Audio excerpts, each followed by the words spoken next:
네, 오늘 민수기 14장 39절부터인데, 내용은 어렵지 않은데, 여기서 어떤 것들을 묵상해야 될지는 조금 깊이 있는 생각을 해봐야 되는 부분입니다. 일단 어떤 내용인지 한번 보겠습니다. 어, 제가 바로 전에 이제 토요일 큐티 본문 해설을 못했는데, 제가 사역이 이제 있을 때 못 될 때도 있습니다. 그래서 그때 내용은 이제 이스라엘 백성들이 정탐하고 온 다음에 아주 불신앙적인 태도를 보였고, 이것에 대해서 하나님께서 진노하시며 모두 다 멸절 시킬 것이다 이렇게 말씀하셨는데, 모세가 이제 중보기도 했고, 하나님께서 그 기도를 들으시고 20절에 나오는 대로 내가 내 말대로 사하노라 그렇게 용서해 주셨다는 거죠. 용서해 주셨다는 것은 그들을 멸절시키지 않으시겠다고 한 겁니다. 그러니까 그들의 잘못에 대한 대가는 오직 멸절되고 마는 것입니다. 그러니까 죄의 대가는 죽음밖에 없습니다. 그런데 이제 그렇게 안 하시겠다고 한 것이죠. 그리고 대신에 그들을 징계하시는 것입니다. 그러니까 대가를 치르게 하는 거랑 징계하시는 거랑은 다릅니다. 우리가 가끔 잘못 생각하면서 자꾸 안 좋은 일이 막 생겨요. 자꾸 안 좋은 일이 생기면 내가 하나님 앞에서 뭐 잘못 살고 있나 이런 생각을 하게 되잖아요. 아무래도 그러면서 내가 그때 이렇게 잘못 살았구나. 그래서 하나님께서 내가 그렇게 죄를 지으니까 거기에 대한 대가를 치르게 하시는구나. 그래서 내게 안 좋은 일이 생기는구나. 이렇게 생각할 때가 있어요. 맞습니까? 틀립니까? 네, 틀리죠. 안 좋은 일이 생기는 걸로 죄의 대가를 치를 수 없습니다. 죄의 대가는 죽음으로만 치를 수 있는 거예요. 죄의 삭은 사망이니까. 그러니까 안 좋은 일이 자꾸 생기는 것은 그것이 만약에 내가 저지른 죄와 관련이 있다면, 관련이 없을 수도 있어요. 관련이 있다면 그것은 내가 저지른 잘못에 대한 하나님의 징계죠. 그 대가는 아니에요. 징계죠. 예. 대가는 대가의 목적은 책임을 지게 하는 겁니다. 그렇죠? 그게 대가의 목적이죠. 하지만 징계의 목적은 책임을 지게 하는 게 아니고 회복이에요. 회복. 성장입니다. 징계의 목적은 성장이죠. 그렇죠? 그래서 목적 자체가 다릅니다. 징계를 주시는 것은 회복과 성장입니다. 그것이 아프지만 사실은 그 목적은 굉장히 우리를 위한 것이죠. 그래서 하나님께서 이스라엘 백성들의 죄를 용서하시고 대신에 그들을 징계하시는데, 징계의 목적은 회복과 성장이니까 그들을 징계하십니다. 그것이 이제 출애굽 1세대들이 결국 가나안 땅을 밟지 못하고 광야에서 방황하게 될 것이라는 거죠. 계속 광야 생활을 하게 될 것이라는 겁니다. 이것이 이제 징계였습니다. 이 얘기를 듣고 이제 이스라엘의 반응입니다. 그게 이제 오늘 본문 말씀이라고 할 수 있을 것입니다. 이스라엘의 반응이 40절에 보면 아침에 일찍 일어나 산 꼭대기로 올라가며 이르되 보소서 우리가 여기 있나이다. 자기들이 갑자기 전쟁을 하겠대요. 그 얘기를 듣고 그러니까 이스라엘 백성들이 자기들이 이제 가나안 땅을 들어가지 못하고 이 광야에서 죽을 거라는 얘기를 듣고 아주 소스라치게 놀란 것이죠.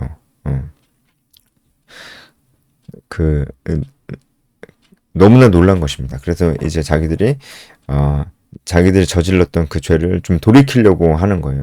그래서 갑자기 전쟁을 하려고 합니다. 전쟁을 하라고 안 했는데 자기들이 갑자기 전쟁을 하려고 합니다. 그러면서 산 꼭대기에 서 있는 거예요. 이 산은 지금 이스라엘 백성들이 있는 가데스 바네아부터 가나안 땅까지 이어지는 산지가 있었다고 합니다. 그 산지에서 가장 높은 산에 올라가 있다라는 것을 얘기해 주는 겁니다. 이게 어떤 산인지 정확히 알 수는 없습니다. 어쨌든 이제 전쟁을 하겠다. 이제 이겁니다. 그러면서 여호와께 허락하신 곳으로 올라가리니 우리가 범죄하였음이니이다. 이렇게 얘기하는데요. 이게 마치 뭐 회개하는 것 같지만 이후에 이스라엘 백성들의 모습을 보면 이것은 회개하는 행동은 아닙니다.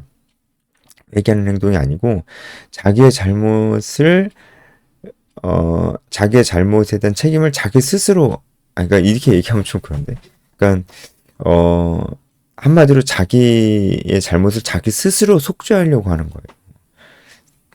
자기 스스로 속죄하려고 하는 겁니다. 속죄. 그래서 지금 자기들이 범죄했으니까 내가 범죄했으니까 내가 책임지겠다. 내가 그 대가를 내가 치르겠다. 라고 하는 겁니다. 그러니까 지금 이 태도 자체가 자기들이 죄를 저질렀는데 자기들이 저질렀으니까 그거는 내가 알겠다. 그러니까 내가 거기에 대한 책임을 져서 하나님께서 약속하신 그 땅에 지금 전쟁하러 지금 내가 가겠다. 이렇게 얘기하는 것은 그 내 잘못에 대한 책임을 내가 지겠다고 하는 거예요. 그 내가 이렇게 하면은 쌤쌤이 되는 거죠. 내가 그 대가를 내가 치르는 거예요. 이렇게 맨 처음엔 저질렀던 그 죄를 반대로 행하면서 이제 내가 대가를 치르고 책임을 지겠다 이렇게 얘기를 하는 겁니다.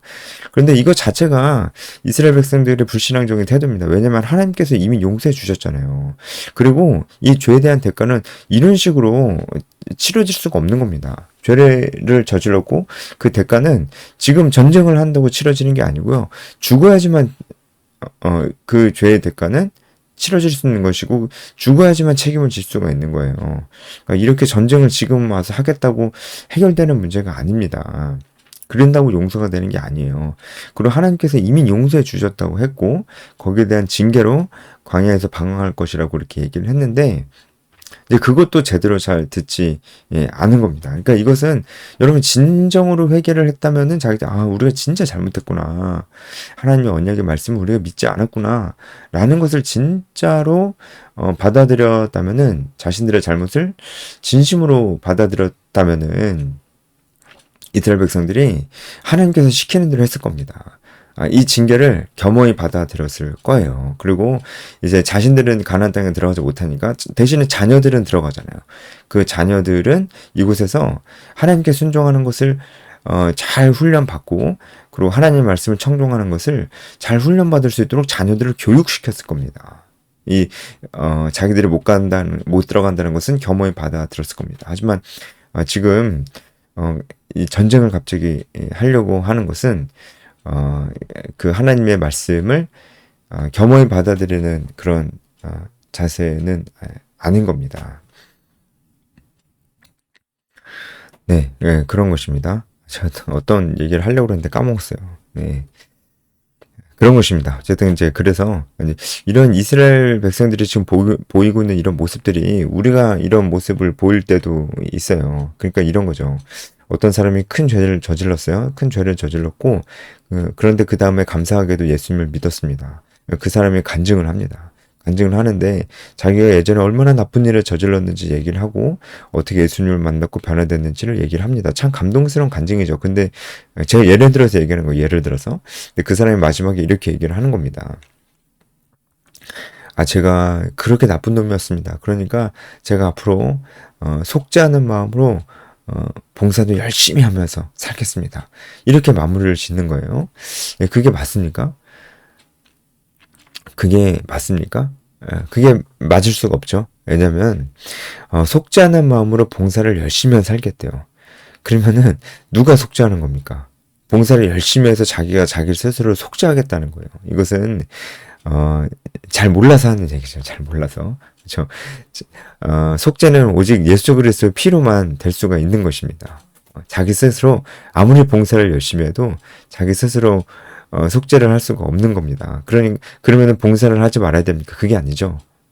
우리가 정말 나 같은 죄인을 살리시고 나 같은 죄인을 용서하신 하나님의 은혜에 정말로 감사하다면 속죄하는 마음이 아니고 감사하는 마음으로 그 은혜에 반응하는 마음으로 우리가 봉사를 하든지 헌신을 하는 것이죠. 속죄하려고 하는 것은 아닙니다. 그러니까 이스라엘 백성들도 정말 자신들이 잘못했음을 알고 그것을 받아들였다면은 그것을 돌이키려고 그것을 그 자신들의 잘못에 대한 대가를 자기들이 치르려고 막 하려고 하진 않았을 거예요. 오히려 더 겸손한 마음으로 이 징계를 받아들이고 하나님의 뜻을 따랐을 것입니다. 처음부터 하나님께서 지금 가데스 바네아에서 가나안과 전쟁하라고 하신 적이 없어요. 하나님께서 명령하신 것도 아닌데 지금 갑자기 자기들이 싸우려고 하는 것입니다. 그러니까 우리가 여기서 또 알 수 있는 것은 겉으로 보기에는 하나님께서 약속하신 그 가나안 땅에 들어가기 위해서 그 믿음을 마치 표현하고 있는 것 같잖아요. 가나안 전쟁을 지금 자발적으로 하려고 있는 것 같잖아요. 근데 그것은 하나님께서 기뻐하시는 전쟁이 아니었습니다. 그러니까 우리도 겉으로 보기에는 뭔가 굉장히 헌신적인 것 같아 보이는데 그것이 하나님께서 원하시는 것이 아닐 수도 있어요. 그러니까 뭐 그런 겁니다. 그런 건 잘 생각해 봐야 됩니다. 헌신적으로 보인다고 다 하나님께서 원하시는 것이라고 볼 수가 없습니다. 지금 이스라엘 백성들이 잘못을 하면서 하나님께서 그들에게 그들을 용서하시면서 그들의 사명을 다른 것으로 바꾸셨다라고 볼 수가 있는 것이죠. 이제 출애굽 1세대의 사명은 가나안 땅에 들어가는 것이 아니고요. 그 다음 세대를 잘 교육시키는 것입니다. 이게 이제 이들의 사명이 된 것이죠. 그래서 근데 이제 이 상황에서 가나안 땅에 들어가서 전쟁을 하는 것이 마치 헌신적인 것처럼 생각을 한다면은 하나님에 대해서 잘못 아는 것이죠. 우리도 그럴 때가 있어요. 이제 뭐 어디 단기 선교 갔다 와서 단기 선교 갔다 와가지고 야 하나님이 너를 이곳으로 부르시면은 어떻게 할 거냐 했더니 나는 이곳으로 부르시진 않는 것 같다. 나는 내 삶 속에서 충실해야 될 것 같다. 했더니 야 하나님의 능력을 제한하지 마라. 하나님의 능력을 제한하지 마라. 이런 얘기를 들으면 여러분 이게 맞나요? 이게 이게 맞나요? 뭐 맞을 수도 있어요. 예, 맞을 수도 있어. 모르는 거지만 그 하나님의 능력을 제한하지 말라 이렇게 얘기하는 사람이 만약에 선교사로 나가는 것이 결국은 가장 헌신적인 삶이다라고 생각한다면 그건 틀린 겁니다. 이 한국 땅에서 사는 사람보다 선교로 나가는 사람이 더 헌신적인 삶을 사는 거다라고 생각하면 틀린 거예요. 하나님께서 각자 맡겨주신 영역이 있는 거고 그 맡겨주신 영역에서 순종하는 것이 하나님께서 기뻐하는 것이지 우리가 보기에 헌신적으로 보이는 그 삶이 멋있는 삶이 그 삶이 마치 레벨이 있듯이 가장 높은 레벨은 순교하는 것이고 우리는 이제 거기까지 레벨이 안 된다. 이런 식으로 레벨을 마치 매기듯이 하는 것은, 그것은 올바른 관점이 아니라고 볼 수 있습니다. 레벨이 어디 있어요? 예.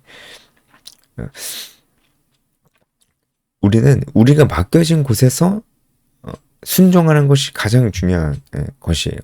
그것이 헌신적으로 보이지 않을 수 있어요. 한국에 있으니까. 그런데 막 오지에 나가서 선교하는 사람 보면 딱 봐도 되게 헌신적이 보이잖아요. 근데 한국에서 직장 열심히 다니면서 그곳에서 전도하려고 하고 제자화하려고 하는 사람들은 별로 그렇게 헌신적이어 보이지 않습니다. 그렇게 보인다면 그건 잘못 보는 거예요. 둘 다 잘 살고 있는 겁니다. 둘 다 똑같아요. 누가 더 잘 살고 있는 게 없습니다. 그러니까 이스라엘 백성들도 되게 헌신적으로 보이지만 지금 굉장히 헌신하는 게 아니고 자기 욕심대로 그렇게 하는 것이고 하나님의 용서를 오히려 받아들이지 않는 그런 것입니다. 그러니까 우리도 이런 마음으로 이스라엘 백성들 같은 마음으로 자기가 무슨 자기 스스로 속죄한다는 그런 마음으로 할 수도 있고 아니면은 그렇게 하는 것이 더 헌신적인 것처럼 보여서 더 헌신적인 것처럼 보이는 그 삶을 막 내가 뛰어들어야 되겠다. 그것이 하나님의 능력을 제한하지 않는 것이다. 이런 생각을 하면 아주 오해입니다. 대부분의 사람은 우리 한국 사람들은 대부분 한국 땅에 부르심 받은 사람들이에요. 당연하지 않겠어요? 선교 갈 사람들은 소수입니다. 물론 누군가는 가야 됩니다. 누군가는 가야 되고 거기에 대한 부르심이 분명히 있기 때문에 그럼 그건 맞는 얘기입니다. 하지만 한국에서의 삶이 덜 헌신적으로 보는 것은 정말 안 됩니다. 선교 나가는 것만이 더 헌신적으로 보면 절대 안 돼요. 특히 단기 선교를 많이 나가는 것이 되게 믿음 좋은 사람처럼 보는 것은 그거는 좀 이상합니다. 예. 아무튼 그렇습니다. 예, 한국에서 잘 사는 게 맡겨주신 곳에서 잘 사는 게 중요한 겁니다. 예, 그러니까 직장인들은 그 직장에서 만나는 불신자들의 관계, 그 관계가 바로 선교지입니다. 아니 그게 메인이에요, 메인. 하나님께서 그 사람들을 늘 맡겨주셨는데 맡겨주신 사람들은 별로 생각 안 하고, 아니 선교는 사실 그 우리가 거기 선교는 우리의 사역지가 아니에요. 우리는 거기 도와주러 가는 거예요. 사실 그렇게 도움도 많이 안 됩니다. 단기 선교는 도움이 그렇게 많이 되지는 않아요. 그러니까 많이 간증할 때 그러잖아요. 내가 주러 갔는데 오히려 많이 받고 왔습니다. 이게 맞는 말이에요. 예. 주러 갔는데 뭐 많이 줄 게 없어요. 사실 단기팀들은. 대신에 가서 많은 것들을 경험하고 오히려 많은 것을 받고 오죠. 그게 맞는 말입니다. 그러니까 그렇게 많이 받고 여기 왔으면 어떻게 살아야 돼요? 어떻게 살아야 됩니까? 또 가야 됩니까? 또 가는 것보다 뭐가 더 중요하겠어요? 그렇게 많이 받았으면. 아니, 여기서 잘 살아야죠. 많이 받았다면서요. 그러면, 여기서 잘 살아야죠. 이 땅이 지금 하나님께서 맡겨주신 땅인데, 여기서 만나는 불신자들과의 관계, 여기서 만나는 내가 순모임으로 도와줄 수 있는, 영적으로 좀 외롭거나 도움이 필요한 사람들, 그런 사람들이 내가 해야 될 사역지지, 자꾸 나갈 생각만 하면 자기에게 맡겨진 것은 안 하고 자꾸만, 도와주려고 그러기만 하는 그런 이상한 사람이 됩니다. 맡겨주신 거를 일단 잘해야죠. 네, 그게 바로 그냥 헌신적으로 보이는 것이 다 좋은 것은 아니다라는 것을 지금 제가 얘기하고 있는 겁니다. 이스라엘 백성들의 모습도 제가 어쨌든 그랬고요. 그래서 모세가 이제 얘기를 하죠. 41절에 그게 여호와의 명령을 또 범하는 것이다. 이렇게 얘기를 합니다. 그러니까 이스라엘 백성들이 지금 진정으로 회개하고 있는 게 아니고 그냥 광야에 있고 싶지 않은 거예요. 그냥 회개하는 게 아니고 광야에서 광야에서 썩을 거라니까 그냥 그게 싫은 거예요. 그러니까 이건 회개하는 것도 아니고 그래서 그런 마음으로 싸우러 나가는 것은 오히려 불순종하는 것이다 라는 것을 얘기를 합니다. 말렸는데 그리고 44절에 보면 하나님의 언약궤도 그들과 같이 가지 않았는데도 결국 싸우러 가서 아말렉 사람들에게 많이 죽습니다. 그러니까 그 싸움은 하나님께서 원하시는 싸움이 아니었다는 것을 알 수가 있죠. 우리가 이 모습을 보면서 정말 하나님께서 원하시는 순종이 무엇인지를 잘 생각해보고 하나님께서 나에게 맡겨주신 그 삶에 내가 충성을 다하되 내가 어떤 내 열심이 가장 중요한 게 아니고 하나님 나에게 어떤 은혜를 주셨는지 그 은혜를 생각하면서 그 은혜에 반응하는 것이 가장 중요하다. 반응하는 의미로 헌신하는 것이 가장 중요하다. 그런 의미의 헌신이면 많이 해야 됩니다. 그것을 하나님께서 기뻐하시는 것이기 때문에 그렇습니다. 네, 오늘 여기까지 하겠습니다.